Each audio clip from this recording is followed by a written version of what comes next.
Assalamualaikum warahmatullahi wabarakatuh. Insya Waalaikumsalam Allah. warahmatullahi wabarakatuh. Aman, Ya, aman. ditunggu-tunggu. Aman, bro. Kumaha, Kang? Damang? Gimana kabarnya, Kang Dokter Ari? Alhamdulillah. Alhamdulillah, Sehat. Kang Arif. Alhamdulillah, sehat. Kumaha di situ?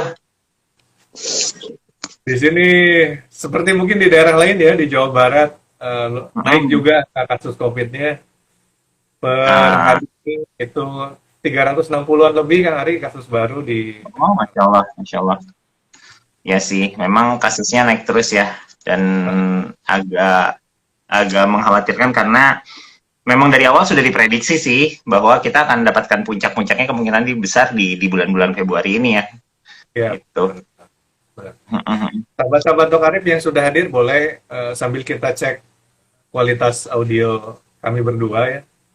Saya dan Kang Dokter Ari, boleh komen-komen ya di Alhamdulillah nggak ada feedback kayak kemarin ya. oh Udah ya, mulai agak enak ya. ini saya nggak pakai headset, soalnya kita buka aja coba. Oh gitu, Khawatir pengaruh alhamdulillah. dari headset tuh yang kemarin. Oh, Kita coba ya nggak pakai headset teknik aja deh. maksudnya. Sip, sip, Hello sip, guys, sip. stay healthy. Oh, Kang Ade menyapa kita nih, Kang Ari. Kang Oh, Ade angkatan Kang Gude. 95. Ini sih senior kita Ya, ini sih, Kang Gude. stay Wah, healthy Kang, juga damang. ya, Kang Ade ya. Kang Ade di Karawang juga nih. Beliau Oh, di Dewi alhamdulillah. Listrik, di Rumah Sakit Dewi Listrik. Stay healthy, Kang Ade. Stay healthy semuanya juga, sahabat-sahabat Dok Ari. Malam hari ini izin kita buka dulu ya, Kang Dokter Ari ya, Semangat, semangat. sebelum Semangat, kita Kang Arif. ngobrol lebih lanjut. Sahabat-sahabat Dok Arif, kita buka bareng-bareng Instagram Live malam hari ini dengan kita sama-sama baca basmalah. Bismillah. Bismillahirrahmanirrahim. Alhamdulillah, wassalatu wassalamu ala rasulillah, wa ala alihi washabihi wa mawala, amma ba'du. Segala puji bagi Allah Subhanahu wa Ta'ala ya, sahabat-sahabat Dok Arif. Kita diberikan waktu, kesempatan, dan kesehatan tentunya. Adapun mungkin ada sahabat-sahabat Dok Arif yang malam hari ini diberikan ujian sakit, semoga Allah segera angkat sakitnya Amin, dan amin ya Rob. diberikan bagi kesembuhan. Atau ada yang sedang isolasi mandiri, Baru beres, Kang. Qadarullah. lupa juga nih. Kang Ade Akhirnya juga, jadi Insya langsung Allah, juga. Ade, saya sempat mengikuti story beliau juga ya di Instagram nih. Perjuangannya kemarin juga beliau melawan COVID-19 juga. Barakallahu fiik Hmm, ya. Allah memberikan kesehatan kembali. Masih pemulihan hari ini. Mohon doanya. Insya Allah Kang Ade kita doakan juga. mudah-mudahan Kang Ade Untuk biar cepat pulih, bisa beraktivitas kembali, bisa memberikan manfaat untuk masyarakat lagi. amin, amin, amin, amin ya Allah ya Rabbal Alamin. Sahabat-sahabat Dok Arif malam hari ini duo Arif, dua Arif ya. Dok Arif dan Kang Dokter Arifin, spesialis anak. Oh, salam sama Teh Willy. Oke. Kang Ari ada salam buat Teh Willy-nya. Waalaikumsalam Dari Kang warahmatullahi Ari. wabarakatuh, Kang Kunde. Ya, istri lagi Wah, megang kelas yang lain, jadi nggak bisa gabung. Tapi insya Allah nanti oh, di Masya Allah. disampaikan. Semangat kita berbagi manfaat terus. Insya Malam Allah. hari ini, sahabat-sahabat Arif, kita akan angkat tema bila anak harus isolasi mandiri di rumah. Makanya eh, saya hadirkan tamu spesial ya, Kang Dokter Arifin, spesialis anak, untuk ngobrol bareng dengan kita tentang tema ini gitu. Karena ini saya bacakan dikit ya, Kang Ari, dari kompas.com nih. Hmm, Pernyataan keterangan dari Ketua Ikatan Dokter Anak Indonesia, Dr. Pipri Basara Yanuarso, spesialis anak konsultan. Beliau menyebutkan bahwa kasus COVID-19 anak pada tanggal 24 Januari itu 676 kasus. Kemudian masuk ke Februari itu langsung melejit naik sampai 7.190 kasus COVID pada anak di 7 Februari gitu. Jadi angkanya luar biasa ya kalau kita lihat gitu ya Kang Dokter Ari. Kemudian di Karawang sendiri nih Kang Dokter Ari pada hari Kang ini Arif, atau mungkin biar kemarin. biar enak, biar santai. Kang Ipin aja deh. Kita kita Oh, Kang Kang Arif sama Ipin. Kang Ipin aja lah. Kang Gitu Ipin aja dan biar Kang Ipin. gampang. Ya Kang Ipin dan Kang Upin ya di sini ya. Ah, Nanti kita panggil Ya. Kang Apin kapan-kapan ya, biar gabung bertiga ya. Oh, boleh, boleh, boleh, boleh. Apin, Ipin, Upin. Cocok, cocok. Ya. Jadi gini Kang Dok lagi. Kang Ipin deh ya, nggak apa-apa. Kang Ipin dan Kang Guntur mungkin.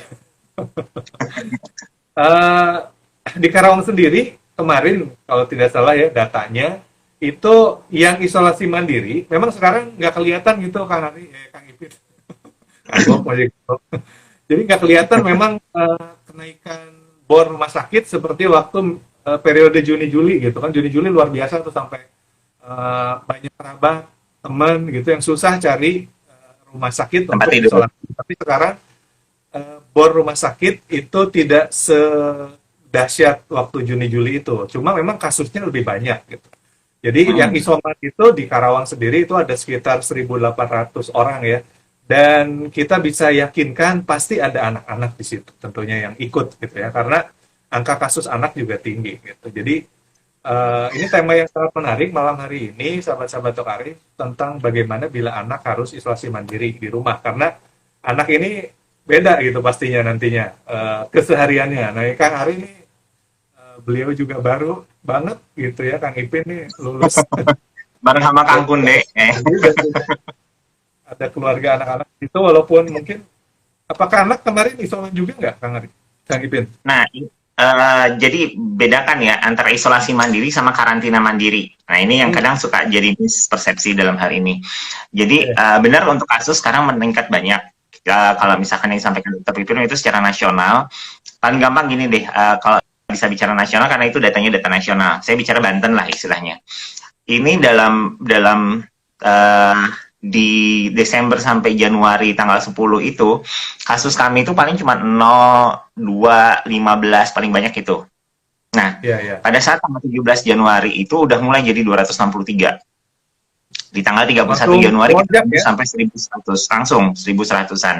Dan pada saat ini Oke. iseng ya gambar ya, biar gampang nih. Nah, gini. Dan dalam waktu yang sangat dekat itu, di 7 Februari sama 14 Februari itu langsung naik sampai 3.000 kasus. Itu kasus Wow. baru. Dan hanya kasus anak. Kebayang ya? Nah, Hanya anak kasus ini, anak itu ya?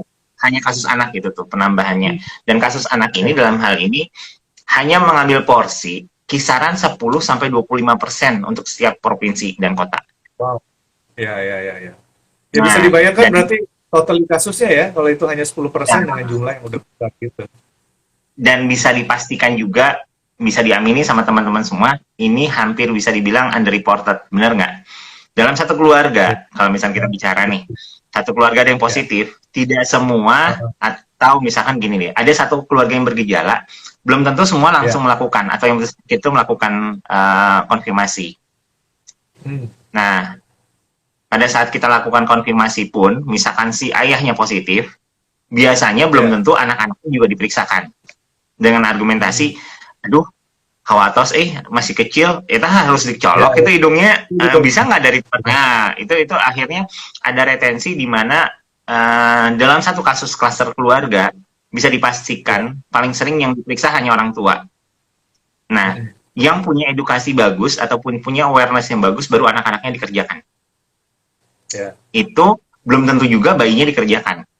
Sehingga dalam satu Hmm. keluarga kita bisa asumsikan pasti itu fenomena gunung es yang terjadi positif satu, yang di lain nggak ada gejala kok, jadi nggak usah. Nah, ini yang jadi masalah nih. Atau hanya dilakukan swab antigen tapi nggak, itu hasilnya negatif, atau malahan dicolok sendiri samar-samar. Jadi kayaknya bukan deh. Itu kan sekarang udah banyak yang orang Indonesia itu banyak yang kreatif sih benar itu. Nah, dalam hal ini Ya. artinya angka ini tidak memproyeksikan yang sebenarnya, tetapi kalau bisa meningkatkan kewaspadaan kita. Nggak usah lebay, tapi tetap harus waspada. Kenapa? Ya. Kasus Omikron yang sekarang atau COVID yang varian yang sekarang memang benar kata Kang Arif tadi bahwa mortalitas atau angka kematiannya rendah dan angka morbiditas sampai akhirnya masuk rumah sakitnya mungkin tidak terlalu banyak ya hospitalisasinya. Tapi permasalahannya angka kesakitan dan infeksinya cukup tinggi. Bahkan ada yang menyatakan Oke. literasi bahwa penularannya bisa sampai 3 kali sampai 5 kali lipat lebih cepat dibandingkan varian-varian sebelumnya. Nah, Wow. dan ini masa inkubasi yang sangat pendek ya. Alhamdulillah ala kuli halnya, gejalanya nggak separah yang waktu varian Delta. Nah, jadi Ya, akhirnya betul. memang flu-like syndrome-nya dominan dan flu berat, Ya. tetapi self-limiting disease-nya lebih kelihatan. Jadi pernyataan menteri Ya. sebelumnya menyatakan bahwa COVID itu self-limiting disease, dalam hal ini kita bisa pakai untuk konsep yang sekarang istilahnya. Itu. Nah, Sekarang ini uh, ya sangat jarang sekali ya anosmia ya, Kang Ipin ya. nah untuk kasus yang sekarang sebenarnya lebih banyak adalah batuk, pilek, untuk varian yang sekarang ya. batuk pilek, demam, kadang tinggi kadang enggak, atau geringgingen kalau orang Jawa bilang, terus disertai dengan sore throat, nyeri tenggorokan. Lebih banyak ke nyeri menelan atau yang lain. Terus habis gitu ada diare, ada muntah atau mual. Jadi gejalanya gejala influenza atau flu apa ya? Flu berat lah istilahnya, dengan ada infeksi saluran cerna. Nah, karena flu beratnya aja yang dominan dan tidak ada gejala klasik yang dulu, yang anosmia atau yang lain yang kesannya agak-agak unik, akhirnya diabaikan sama banyak orang. Enggak, ini kehujanan. Ini kemarin banyak makan es, ciloknya keseringan. Itu yang keluar kan dari teman-teman gitu. Padahal qadarullah, kalau misalkan hanya gara-gara makan cilok, nggak mungkin dia sampai demam 2 hari gitu loh. Nggak mungkin sampai akhirnya dia keluarga sakit semua. Ini kan sampai satu keluarga sakit gitu loh. Nah, ini yang harus dipahami. Makanya balik lagi tadi, ada yang namanya isolasi mandiri, ada yang karantina mandiri, bro. Nah, Kang Arif, jadi kalau misalkan isolasi itu artinya sudah terkonfirmasi. Kalau karantina, dia kontak. Tetapi akhirnya untuk mengobservasi, dia tidak melakukan kontak dengan yang lain. Kenapa? Dalam masa observasi. Nah, sekarang kita dibikin jadi satu terminologi. Lagi isoman. Oh, emang kena? Enggak sih. Tapi saudara ada yang kena. Ya, itu bukan isolasi. Oke. Ya.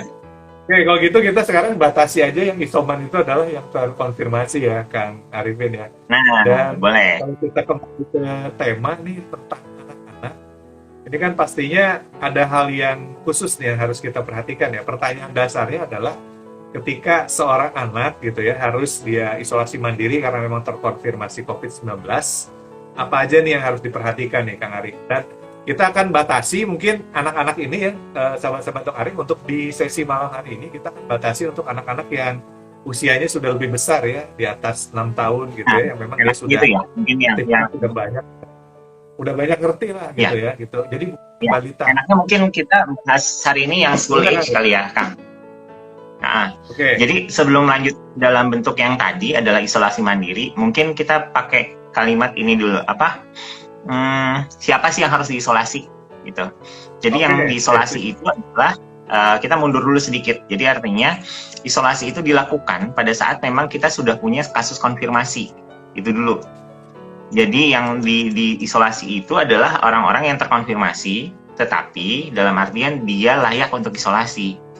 Nah, kenapa pada saat kita bicara tentang isolasi mandiri ya, kata dasarnya mandiri, bukan isolasi aja. Karena isolasi ada isolasi perawatan, ada isolasi rumah sakit, dalam artinya ada rumah isolasi yang rumah lawan COVID misalkan, di mana ada tenaga kesehatan walaupun dia hanya siklusif. Nah, sekarang kita persempit adalah isolasi mandiri di rumah. Nah, jadi ada satu, dia harus terkonfirmasi dulu. Dengan bagaimana? Dengan pemeriksaan laboratorium. Tidak hanya dalam konteksnya punya gejala. Karena apa? Karena perhitungan berdasarkan regulasi, perhitungan selesai masa isolasi itu adalah terhitung dari masa konfirmasi, bukan dari masa sakit. Nah, ini yang agak sulit nih. Kalau misalnya kita berbicara bahwa Kang, apunten, kemarin tes sebenarnya saya udah batuk pilek udah semingguan lah gitu. Penasaran akhirnya hari ini saya periksa hari ke-8 gitu. Hasilnya positif, CT value-nya 17, COVID-nya positif gitu. Nah, kan saya udah 7 hari sakit ya, jadi 3 hari lagi udahan atuh ya. Nah, masalahnya 7 hari kemarin teh beneran COVID apa enggak gitu loh. Itu yang kita nggak tahu. Sehingga pada saat dia memutuskan untuk menghentikan, ini ada 2 dilema nih. Yang pertama adalah pada saat dia berhenti ternyata diperiksa masih positif ya, angkanya juga masih rendah. Dan ternyata memang sebelumnya bukan. Makanya hitungan konfirmasi adalah hitungan isolasi berdasarkan hasil konfirmasi. Oke.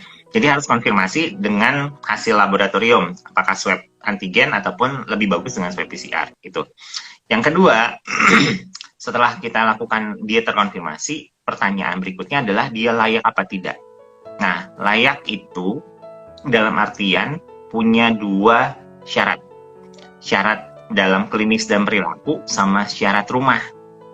Syarat tempatnya. Nah, syarat klinis dan perilaku secara umum nih, kalau orang dewasa, aturan dari Kemenkes kan udah keluar Permenkes yang baru ya, edaran Menkes 18/2022, nanti misalkan Kang Arif bisa nyari ya, tentang pencegahan perubahan pengendalian kasus COVID varian Omicron. Jadi dibikin bahwa kasus konfirmasi yang dirawat itu syarat klinisnya adalah usia kurang dari 45, nggak punya komorbid, dapat akses telemedicine, dan komitmen. Nah, 4 itu. Nah, dalam hal ini, syarat klinis paling penting untuk sederhananya buat teman-teman adalah dia nggak punya penyakit yang membahayakan. Nah, kalau untuk anak-anak, biasanya ada syarat-syarat tambahan. Apa itu? Tidak bergejala atau asimptomatik. Kalau misalnya bergejala, boleh ringan. Batuk, pilek, demam, diare, muntah, ruam, boleh. Tetapi dalam artian tidak ada tanda-tanda berbahaya.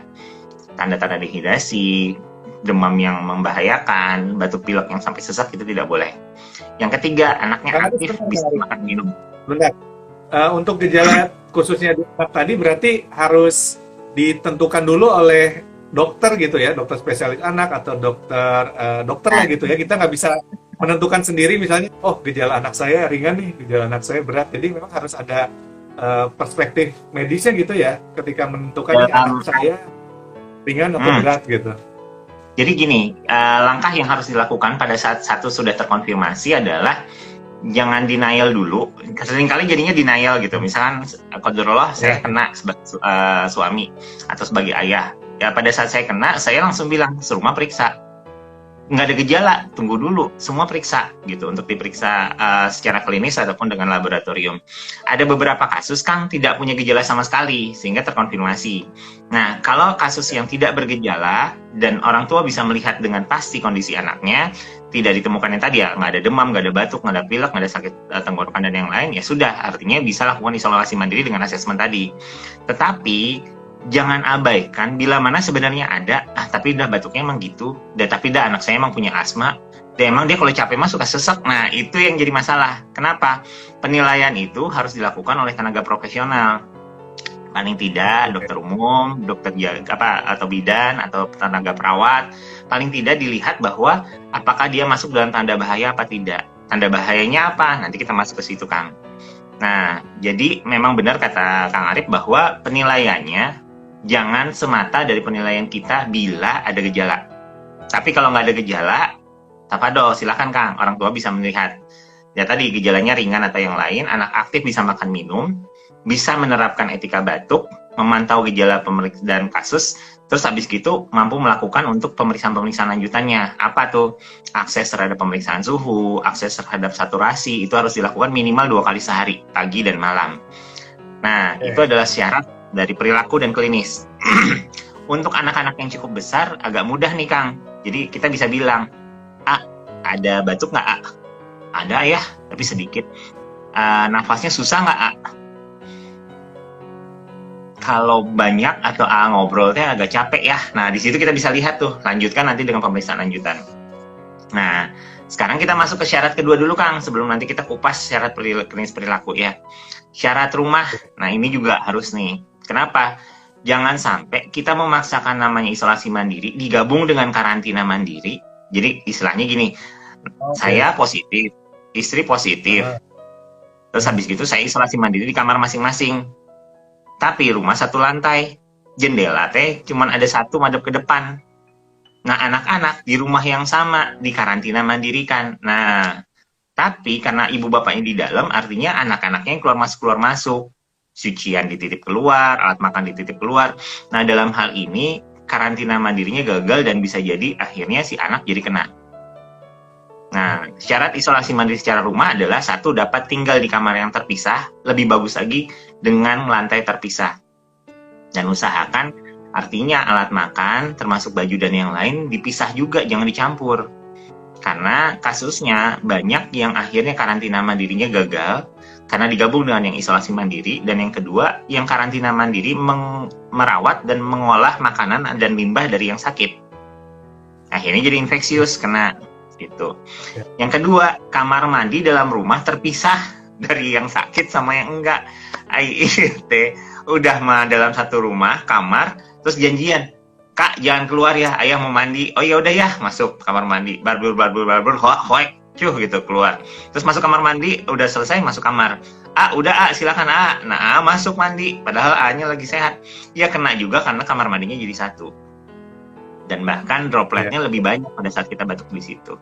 Dan yang terakhir yang tadi syarat rumah dan pendukung itu artinya punya akses terhadap termometer kalau bisa memungkinkan dengan tekanan darah dan yang lain untuk yang dewasa, dan pulse oximeter. Nah, kalau dua syarat ini sudah terpenuhi, maka boleh untuk dilakukan isolasi mandiri. Tapi kalau syarat klinis ataupun syarat rumahnya tidak terpenuhi, jangan lakukan isolasi mandiri di rumah.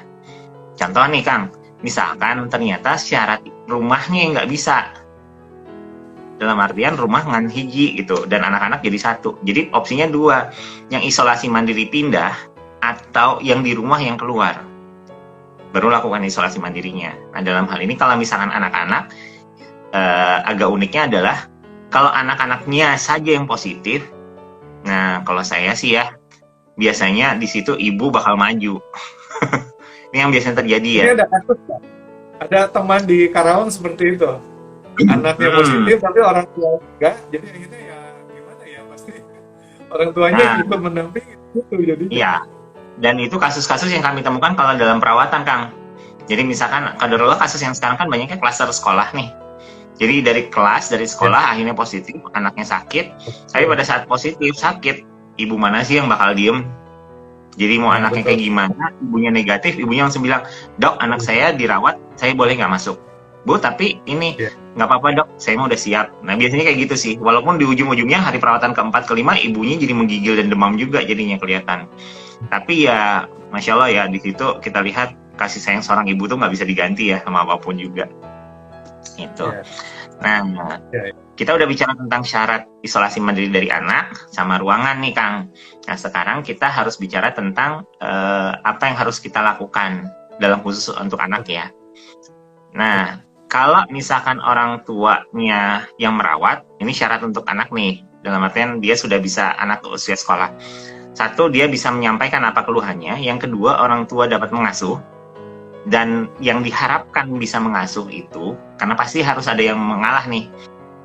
Dalam artian, yang mengasuh itu yang paling rendah resikonya atau tidak punya komorbid. Nah, ini harus dicatat. Misalkan, upami serumah teh ada 4 orang. Qadarullah mamahnya punya diabetes, obesitas pula, terus punya asma. Nah, wayahna bapaknya yang harus ngambil, jangan ibunya. Nah, dalam Kementerian Kesehatan tuh ada 13 daftar yang dikatakan sebagai penyakit yang memang kita harus hati-hati. 1, usia 60, punya hipertensi, diabetes, sakit jantung, paru kronis, kelainan kardiovaskular, demensia, kelainan mental, penyakit ginjal kronis, autoimun, termasuk HIV, obesitas, kegemukan, kanker, dan belum vaksin. Kalau 13 itu ada, jangan jadi orang yang mendampingi isolasi mandiri. Atau bahkan kalau lagi sakit, jangan isolasi mandiri malahan. Ini harus hati-hati. Nah, kalau ada dari pasangan itu adalah salah satu yang punya, usahakan pasangan yang sehat atau yang tidak mempunyai komorbid. Nah, terus habis gitu, kalau ada anak ataupun orang tua yang beda status akhirnya barengan karena anaknya positif, ibunya ikutan, sebisa mungkin jangan dalam satu kamar. Kalau terpaksa, nah ini sebenarnya rekomendasi yang keluar dari kami, ya sudah tidur paling tidak 2 meter di kasur yang terpisah, tetapi pakai masker. Paling tidak si anak bisa ngelihat kita, dan lebih bagus itu di udara terbuka. Dengan catatan ya siap, artinya resikonya kemungkinan besar infeksinya tetap terjadi. Nah, tadi kan Kang Ip bilang bahwa harus bisa nilai nih klinisnya bagus apa enggak. Kalau ada batuk, tolong orang tua lihat nafas si anak. Kenapa? Kalau suhu bisa ketahuan lah ya. Kalau suhu 378, 38 ini udah mulai hangat, 38,5 ini udah demam. Sehingga kita udah tahu, catat demamnya bagaimana polanya, respon apa tidak dengan pengobatan. Tapi kalau nafas, ini yang kadang suka subjektif. Orang tua cuma lihat, ya emang gitu dok, kalau nafas, kalau batuk malah gini. Nah, jadi yang harus dilakukan adalah nilai laju nafas dalam 1 menit secara objektif. Panduannya gini Kang, kalau kurang dari 2 bulan, kita bicara 5 tahun ke atas ya, biar gampang deh segmen hari ini. Kalau untuk 5 tahun ke atas anak usia sekolah, kalau lebih dari 30 kali dalam 1 menit, jadi hitungnya 1 menit ya, jangan 5 detik kali 6, atau 5 detik kali 12, nanti malah jadi nggak dapat. Jadi dalam 1 menit, kalau lebih dalam 30 kali dalam 1 menit, nah itu harus hati-hati, itu sudah sesak. paling gampangnya 1-2 tarik, 1-2 tarik. Tapi kalau udah 1 detik tarik, 1 detik tarik, 1 detik tarik, itu anak sesek. Dengan catatan, jangan hitung pas lagi batuk, jangan dihitung pas lagi nangis. Oh. Biasanya jadi cepet. Nah, itu yang harus kita perhatikan tuh Kang. Nah, untuk berikutnya apa yang harus siapkan atau yang lain pada prinsipnya sih sama. Pengobatan, akses, terus habis gitu nutrisi. Nah, mangga Kang, apalagi yang mau di highlight? Oke, nutrisi tadi sudah ya. Mungkin nutrisi ini boleh sedikit dipertajam nih Kang Ari, yang bisa mensupport lah untuk proses si anak ini segera pulih gitu. Nah, kalau misalkan dalam konteksnya sih sebenarnya makanan sebisa mungkin menu lengkap. Artinya baik karbohidrat, protein, lemak, vitamin, mineral dapat. Biasanya orang kita lebih fokus dalam pembentukan vitaminnya atau pemberian vitamin suplemen. Dan tanpa saya ini atau Kang Arif juga ngomong pasti udah pada punya vitamin D, udah pada diborong lah istilahnya vitamin C. Nah, tapi harus diperhatikan bahwa ada batasan bahwa ada kebutuhan suplemen sama ada yang berlebihan. Kayak vitamin D. Literatur tuh menyatakan bahwa kebutuhannya hanya 1000, maksimal 5000 IU. Jadi 1000 unit juga udah cukup sebenarnya. Yang kedua, pada saat kita bicara tentang vitamin C untuk anak 6 tahun ke atas sebenarnya butuhnya hanya 600 mg per hari. Bisa dalam 2 dosis. Sedangkan kalau kita kasih tablet hisap tuh udah 500 sendiri. Jadi kalau dari saya, boleh kasih suplemen, lihat lagi etiketnya, tetapi akan lebih bagus kalau diberikan makanan-makanan yang padat cairan. Buah-buahan lebih banyak, bisa pakai melon, bisa pakai jambu merah, bisa pakai buah naga, bisa pakai semangka. Hindari pisang, kalau akhirnya walaupun kaliumnya tinggi kadang bisa bikin batuk. Ada 5 buah yang mungkin, ini pribadi ya, bukan pendapat yang legit, tetapi dari opini saya pribadi, mungkin bisa jadi masukan buat teman-teman, untuk bapak ibu yang ada. 5 buah yang mungkin bisa dihindari selama kita kena COVID dalam artian batuk-batuknya. Ini batuk, tapi sekali lagi ini pendapat pribadi, tidak mewakili dari institusi atau yang lain. Coba hindari makan pisang, apalagi kalau udah pisangnya pisang coklat, lumer, habis gitu pisang goreng, wah itu tuh udah tuh, pasti batuknya parah tuh. Yang kedua, duku. Yang ketiga, lengkeng. Yang keempat, rambutan. Yang kelima, nangka. Kenapa? Getah-getahnya merangsang untuk batuk. Nah, selama sakit, walaupun nanti dalam bingkisan buahnya ada, jangan dimakan dulu kalau yang itu. Untuk buah-buah yang lain relatif lebih aman. Nah, untuk makanan yang lain, protein apa? Bebas. Mau ikan boleh, mau ayam boleh, atau yang lain. Alhamdulillahnya, Kang, untuk kasus Omikron yang sekarang, sebenarnya karena tidak ada kehilangan taste bud atau indera rasa dan penciuman, sebenarnya makanan relatif lebih mudah. Tapi penyulitnya muncul pada saat memang ada nyeri menelan, odinofaginya muncul. Nah, kalau ada odinofagi, sebisa mungkin makanannya yang lebih lunak dan banyak cairannya. Nah, vitaminnya sudah dari buah-buahan, makanannya sudah, sayur-sayurnya lanjutkan, cairan kalau bisa lebih sering, dan upayakan yang elektrolitnya bagus. Boleh pakai merek yang depannya H, belakangnya CO itu, boleh pakai P, di belakangnya T, yang berkeringat itu, boleh pakai Mi, belakangnya O, belakangnya E, itu juga bisa. Di caption aja. Soalnya kita nggak ada endorse ya, jadi yang atau kalau saran saya justru malahan air kelapa dan jeruk itu sangat bagus sih buat ini. Ya. Itu bagus. Itu alami banget itu ya. Dan itu memulihkannya cepat banget sih sebenarnya, karena kita butuh hidrasi sih gitu. Ya, Nah, pertanyaan berikutnya adalah waspada. Jadi gini, kita lakukan isolasi mandiri, itu syaratnya adalah satu, syarat tempat, yang kedua syarat pasien. Pasiennya artinya dia tidak bergejala, asimptomatik, yang kedua bergejala ringan atau sedang, tanpa ada komorbid, dan dalam konteksnya bisa mampu, dan syarat tempat tadi ya. Dan yang berikutnya bisa dilakukan pemantauan. Tetapi, dilakukan pemantauan itu selama, satu, tidak ada perburukan, yang kedua, bahwa pada saat kita dapatkan perburukan langsung diberikan harus bisa konsultasi dan akhirnya dievaluasi perlu perawatan apa tidak. Nah, konsultasi yang disarankan bagaimana? Kalau memungkinkan untuk akses langsung pada saat pertama kali terdiagnosis lebih aman.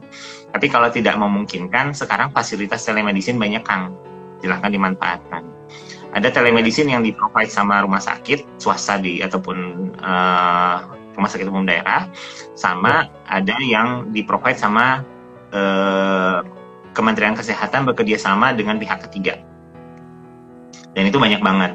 Lakukan dan gunakan fungsi telemedicine itu untuk menilai anaknya bagus apa tidak dan ada perubahan apa. Nah, yang harus diperhatikan catatan buat para orang tua adalah penilaian hari ini bisa berbeda dengan penilaian pada 2 hari kemudian. Jadi jangan dianggap stagnan. Udah konsul kok, Kang. Jadi misalkan nih, contoh tetangganya Kang Arif, qadarullah kena anaknya. Terus habis itu sempat konsul sama udah lapor ke RT RW dan ini bagus nih ceritanya, bisa isolasi mandiri. Dari hari Senin kena, qadarullah hari Kamis telepon Kang Arif.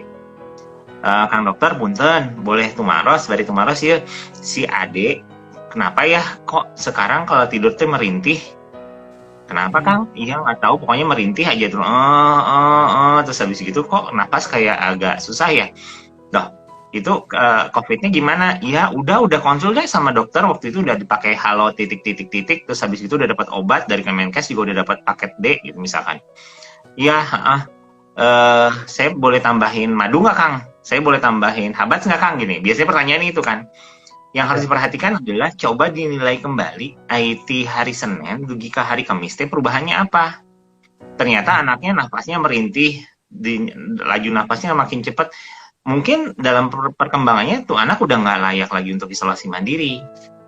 Lakukan konsultasi ulang. Lewat telemedicine-nya bisa atau dengan yang lain sehingga dilihat lagi apakah dia mampu atau tidak atau layak atau tidak untuk isolasi mandiri.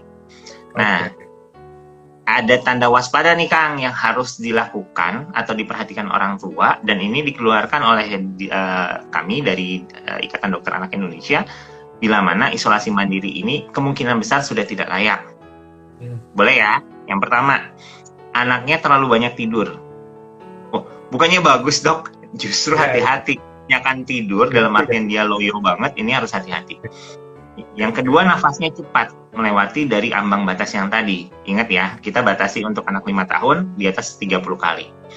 Ada cekungan di dada, artinya ada upaya tarik nafas yang berlebihan. Di dada, hidungnya kembang kempis. Yang keempat, kalau punya puls oximetri dan wajib punya puls oximetri kalau isolasi mandiri, saturasinya turun di bawah 95%. Nah, ini tips juga tambahan. Kalau dapat saturasi yang nggak bagus, coba dihangatkan dulu tangannya, pasang kembali. Tangan yang terlalu dingin, ada kuteknya, itu biasanya bisa mempengaruhi kadar puls oximetri ya. Nah, yang berikutnya ada mata merah, ruam-ruam dan lehernya bengkak. Ini ada kondisi khusus. Yang berikutnya, demamnya persisten Kang, bertahan lebih dari 7 hari nggak turun-turun. Nah, yang berikutnya ada kejang, nggak bisa makan minum, ada tanda-tanda dehidrasi seperti matanya cekung, kencingnya kurang. Dan yang terakhir, terkait dengan anak banyak tidur, ternyata terjadi penurunan kesadaran. Ada salah satu dari tanda-tanda tadi, kalau bisa jangan di rumah, langsung evaluasi ulang. Itu udah mutlak tuh, harus langsung berangkat ke rumah sakit kalau kayak gitu. Ya? Betul. Itu. Oke. Kang Ari, selain dari kondisi klinis, medis, dan nutrisi tadi ya gitu, ini yang juga sempat ditanyakan nih, ada teman juga di Karawang, itu biasanya kalau anak besar gitu, yang dia biasanya aktif, kemudian dia harus isolasi sendiri, itu cepat bosan dan jenuh gitu Kang Ari. Jadi biasanya main di luar ini kan nggak boleh gitu. Nah ini mungkin dari sisi psikologisnya nih apa yang perlu kita perhatikan nih Kang Ari, karena kan juga bisa mempengaruhi ya dan berpengaruh juga terhadap kelancaran isolasi mandirinya gitu, seperti itu. Jadi salah satu yang kadang kita lupa sebagai seorang tenaga kesehatan adalah kita hanya berpikir dalam konteks klinisi anak, nutrisi dan yang lain. Nah, tetapi sebenarnya yang harus diperhatikan dan ada literasinya adalah mental health. Nah, dalam hal ini, lingkungan yang kurang bagus, baik secara sirkulasi, temaram, aura, hawa, dan yang lain, itu biasanya berpengaruh terhadap kecepatan penyembuhan. Nah, dengan demikian setuju sama yang Kang Arif sampaikan bahwa dalam artian pada saat anak sakit, kita perlakukan dia sakit sebatas kemampuan dia untuk aktivitas. Artinya apa? Pada saat anak lagi batuk-batuk atau demam tinggi atau yang lain, total bed rest itu perlu. Artinya anak banyak tidur, dikompres, banyak minum, dan aktivitas hanya ke kamar mandi ataupun dia tidur lagi. Itu biasanya di fase awal di 3 hari pertama.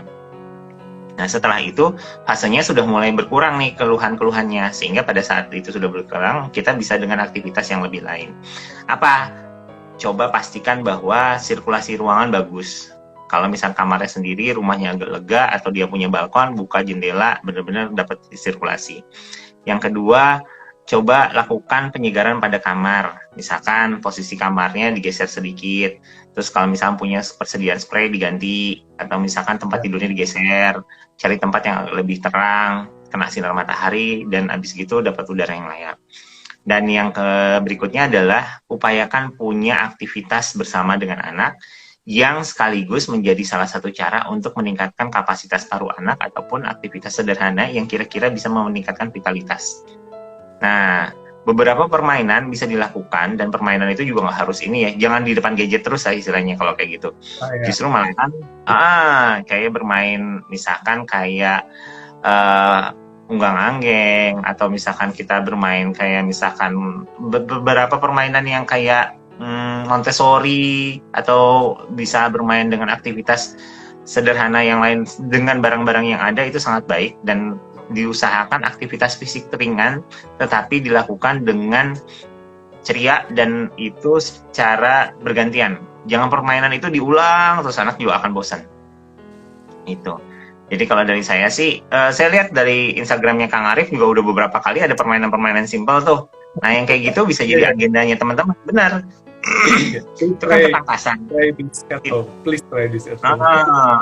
Dan itu membuat anak jadi akan tidak larut dalam sakitnya. Nah kalau yang kayak gitu biasanya semangatnya juga makin bagus. Nah yang terakhir biasanya ada kita manfaatkan teknologi dalam artian tetap kontak dengan lingkungan yang kira-kira memberikan semangat positif buat si kecil. Oke. Jadi jangan sampai dalam konteksnya isolasi, menutup diri, benar-benar menutup diri gitu.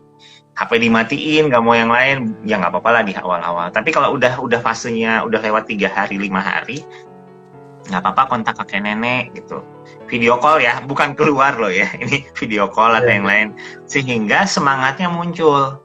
Ade mau makan, biar cepet pulang, biar bisa main lagi sama kakek, biar bisa main lagi sama dedek yang pisah rumah misalkan. Nah, pola-pola itu bisa kita gunakan. Jadi, selain dari satu adalah isolasi mandiri karena isolasi mandiri kan fungsinya 2 sebenarnya. Yang pertama adalah kita memastikan dia tidak menularkan lingkungan.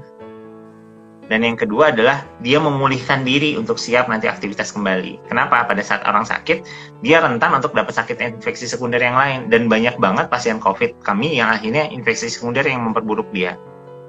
Oh, iya. Justru ini yang kita suka luput. Jadi jangan salah bahwa kalau misalnya berpikir bahwa kan isoman biar nggak gangguin orang lain, nggak nularin orang lain. Enggak juga sih. Dia juga harus dalam kondisi optimal supaya cepat pulih biar nggak kena penyakit yang lain. Itu karena daya tahan tubuhnya lagi fokus dengan si COVID sehingga dia rentan untuk kena infeksi sekunder. Gitu. Ya mudah-mudahan sih sesimpel itu sih. Nah untuk nanti boleh nanti Kang Arif saya titip misalkan mau dimasukin sama Kang Arif nanti apakah memang di Instagram dibikin Google Drive atau yang lain. Saya titip ada yang namanya logbook ataupun misalkan buku diari panduan isolasi mandiri anak yang kami keluarkan dari IDAI. Nanti saya CC-in ke Kang Arif boleh nanti di-share di Instagramnya dengan link atau yang lain, terserah ya. Coba tahu bisa bermanfaat buat teman-teman nanti. Iya. Gitu. Satu non bisa nih Kang Arif. Dan tadi dari pemaparan Kang Ari, sebetulnya jelas ya buat kita semua ya, sahabat Dok Arif, bahwa ketika ada anak, isolasi mandiri itu tidak hanya faktor kesehatan fisiknya saja yang harus diperhatikan, ternyata mental health-nya juga itu penting gitu, karena itu bisa jadi salah satu kunci cepatnya recovery anak itu ya, benar ya? Benar banget, speed recovery-nya dari situ. Bahkan kalau anak tuh ada sebenarnya namanya sleep hygiene. Jadi artinya ada persiapan untuk tidur yang agak lebih diperhatikan gitu. Oke, oke, Nah, oke. ini bab tersendiri nih nanti kalau yang kayak gitu. Tapi konteksnya adalah jangan hanya fokus dengan kita ngasih suplemen-suplemen, bikin suasana. Dan karena gini, bayangkan isolasi mandiri isinya obat semua, tapi kamarnya temaram, jendela nggak Waduh. dibuka, sumpek banget, di sudut ruangan ada cucian baju, terus habis itu di pojok sana ada sisa-sisa makanan yang masih berontakan. Kebayang ya? Itu tuh kalau kita kayak masuk ke dalam ruang sanatorium TB waktu dulu tuh. Kebayang kayak gitu. Jadi nggak sehat banget dan pasti pemulihannya akan lebih lambat. Bayangkan dengan satu lagi, analogikan atau bayangkan bahwa ada satu ruangan, dia di ruangannya nggak besar banget, tapi ada jendela, terus anaknya lagi nyanyi-nyanyi di pojok ruangan meskipun pakai masker, tapi ruangannya bersih.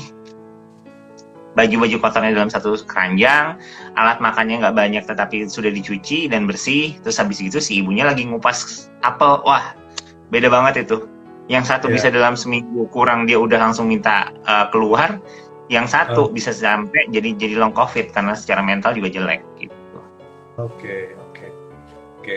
Ini bisa sangat berkembang nih materi kita malam hari ini, tapi memang kita sementara batasi dulu di masalah anak yang besar ini. Insya Allah nih sahabat-sahabat Dok Arif, kita masih akan ada sesi-sesi Instagram Live dengan Dokter Arifin Kurniawan, spesialis anak atau Kang Ipin, tentang permasalahan anak yang isoman. Jadi selalu stay tune ya di Instagramnya Dok Arif Endang dan Instagramnya Kang Ari juga gitu. Kang Ari terakhir. Aduh, jadi lupa tadi mau nanya apa ya. Oh ya gini, sebelum apa namanya nanti diakhiri dengan take home message dari Kang Ari untuk sesi malam hari ini terkait aktivitas spiritual.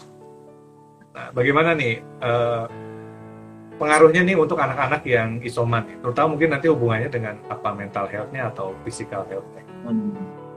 Kalau misalkan dalam konteks spiritual sebenarnya gini, apapun keyakinan kita, apapun religi kita ataupun keimanan masing-masing, sebenarnya semua yakin bahwa sakit itu pasti kan ada takdir yang berperan dalam hal ini ya. Nah, tapi kalau kita bicara dalam koridor Muslim, satu, di luar anaknya usia berapapun, kalau saya sih suka bilang, pahamkan bahwa sakit ini sebenarnya udah direncanakan sama Allah. Dan Allah punya hadiah di balik itu. Dengan bahasa kita ya istilahnya ya. Apa hadiahnya? Ya bisa kita bilang misalkan tuh kan jadinya sama mama terus tuh, sama bunda terus. Coba kalau kita nggak sakit kan kita nggak kayak gini. Jadi coba cari sisi positif dari satu kasus disampaikan ke anak, dan jangan tampilkan sedihnya kita ke depan anak.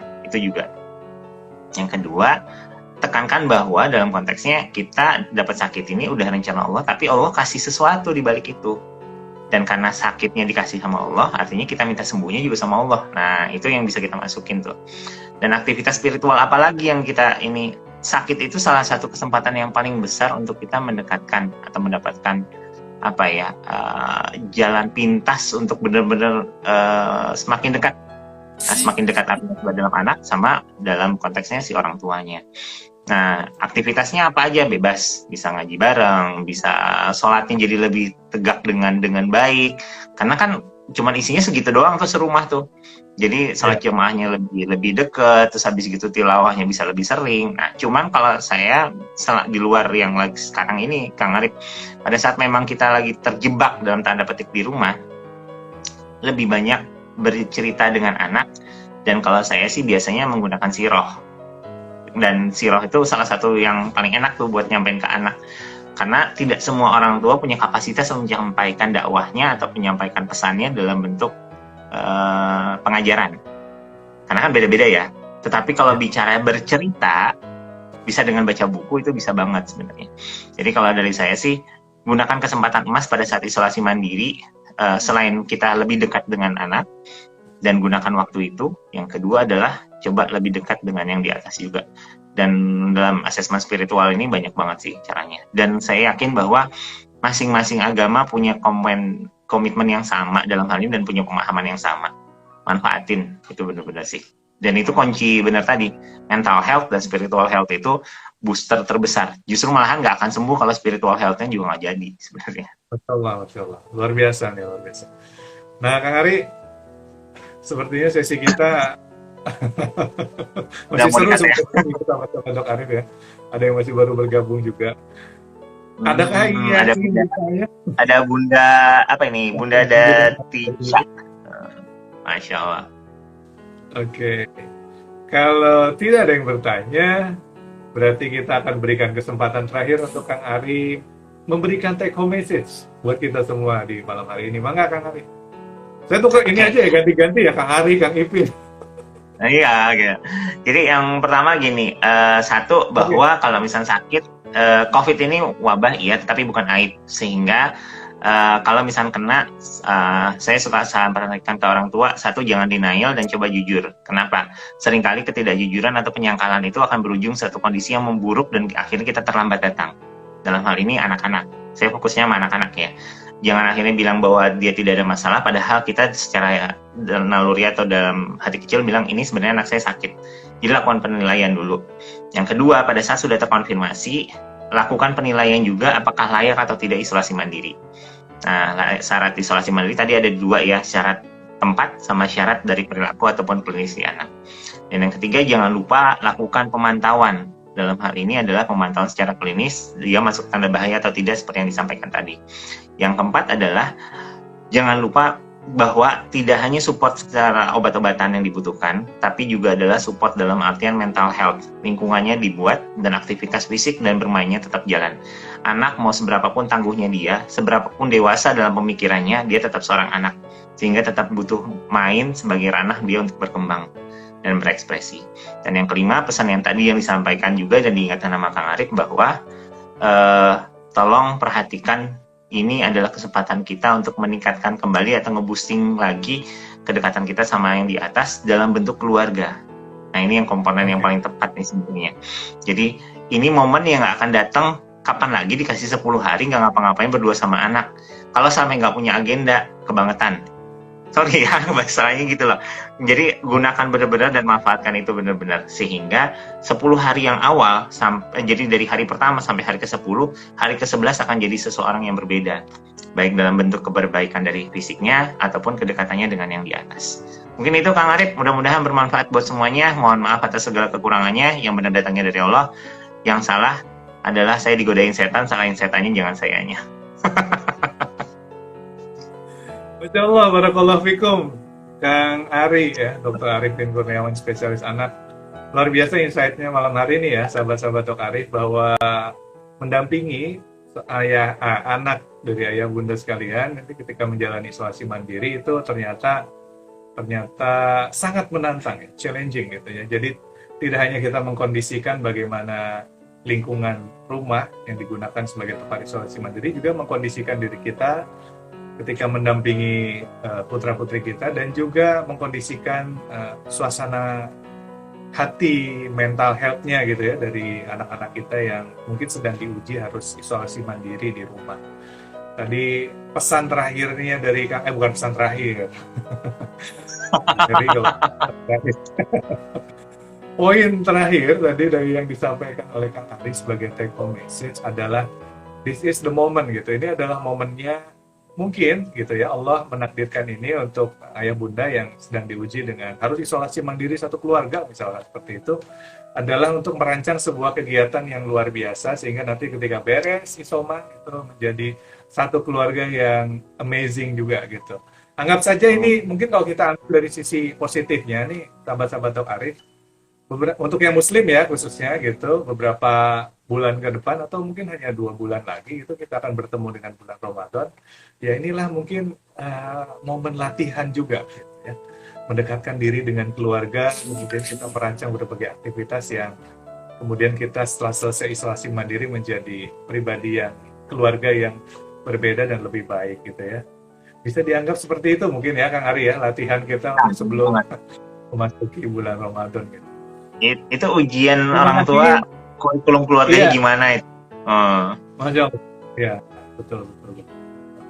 Ya, tentunya kami berdua juga tidak 100% ideal gitu ya. Kita hanya berbagi apa yang kita alami dan juga kita ketahui. Bisa jadi ada sahabat-sahabat Dok Arif di luar sana atau yang menyaksikan malam hari ini lebih punya kisah inspiratif gitu ya. Lebih punya kisah yang luar biasa. nanti kapan-kapan kita bisa berbagi. Namun sayangnya malam hari ini kita harus tutup dulu Dok Arif podcast yang sangat luar biasa ini. Mohon maaf apabila ada kekurangannya ya, sama-sama Dok Arif. Dan kalau Sama-sama, nanti dirasakan teman-teman. ya, dari pertemuan malam hari ini, tentunya kita akan upload ke Instagramnya Dok Arif _nusendang, dan juga nanti kita akan upload juga ke YouTube. Nanti silahkan di-share ke seluas-luasnya sahabat-sahabat di luar sana, supaya bisa merasakan manfaat juga yang sama seperti apa yang sahabat-sahabat rasakan. Sahabat-sahabat Dok Arif semua, mari kita tutup Instagram live kita malam hari ini dengan kita sama-sama membaca hamdalah alhamdulillahirabbil alamin, dan kita juga mendoakan semoga Kang Dr. Arifin dan keluarga selalu dijaga oleh Allah Subhanahu wa taala, diberikan kesehatan dan ilmunya bermanfaat. Dan kita akan pastinya ketemu lagi dengan beliau di sesi Instagram live berikutnya, karena masih ada yang perlu dibahas nih tentang tema ini gitu ya. Jadi stay tune ya sahabat-sahabat Dok Arif. Billahi taufik wal hidayah. Wassalamualaikum warahmatullahi wabarakatuh. Waalaikumsalam warahmatullahi wabarakatuh. Hatur nuhun Kang. Mudah-mudahan sehat semua Kang Arif. Enak ya. Salam buat Izin pamit ya. Waalaikumsalam warahmatullahi wabarakatuh.